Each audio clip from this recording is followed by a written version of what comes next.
10,000 തവണ സിമുലേഷൻ നടത്തിയിട്ട് ഒപ്റ്റ ഒരു പ്രഡിക്ഷൻ നടത്തുകയാണ് അവരുടെ സൂപ്പർ കമ്പ്യൂട്ടറിനെ ഉപയോഗിച്ച്. ഒപ്റ്റ ഫുട്ബോൾ പ്രേമികൾക്കൊക്കെ അറിയാം, ഫുട്ബോൾ ഡാറ്റ അനാലിസിസ് ചെയ്യുന്നതിൽ നമ്മൾ ഏറ്റവും വിശ്വസിച്ചെടുക്കുന്ന ഏജൻസിയാണ്.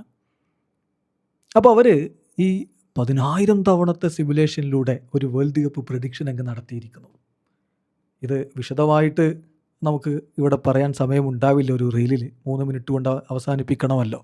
വിശദമായിട്ട് നമ്മൾ റാഫ് ടോക്സ് യൂട്യൂബ് ചാനലിൽ ഈ ഒരു പ്രഡിക്ഷൻ ചർച്ച ചെയ്തിട്ടുണ്ട്. ഇപ്പോൾ അതിൻ്റെ ഫലം മാത്രം ഒന്നിവിടെ പറഞ്ഞു പോവുകയാണ്. ഏറ്റവും അധികം കിരീട സാധ്യത, ഇത്തവണത്തെ കിരീടം ചൂടുമെന്ന് ഒപ്റ്റയുടെ സൂപ്പർ കമ്പ്യൂട്ടർ പ്രിഡിക്റ്റ് ചെയ്യുന്നത് സ്പെയിനിനെയാണ്. സ്പെയിന് 16.1% അവർക്ക് കിരീട സാധ്യതയുണ്ട് എന്നാണ് ഒപ്റ്റ സൂപ്പർ കമ്പ്യൂട്ടർ പറയുന്നത്. രണ്ടാമതാണ് ഫ്രാൻസ്, 13% കിരീട സാധ്യത. മൂന്നാമത് ഇംഗ്ലണ്ട്, 11.2% കിരീട സാധ്യത. നാലാമത് അർജൻറ്റീന, 10.4% കിരീട സാധ്യത. താഴേക്കുള്ളവർക്ക് 10% പോലും കിരീട സാധ്യത കണക്കാക്കിയിട്ടില്ല.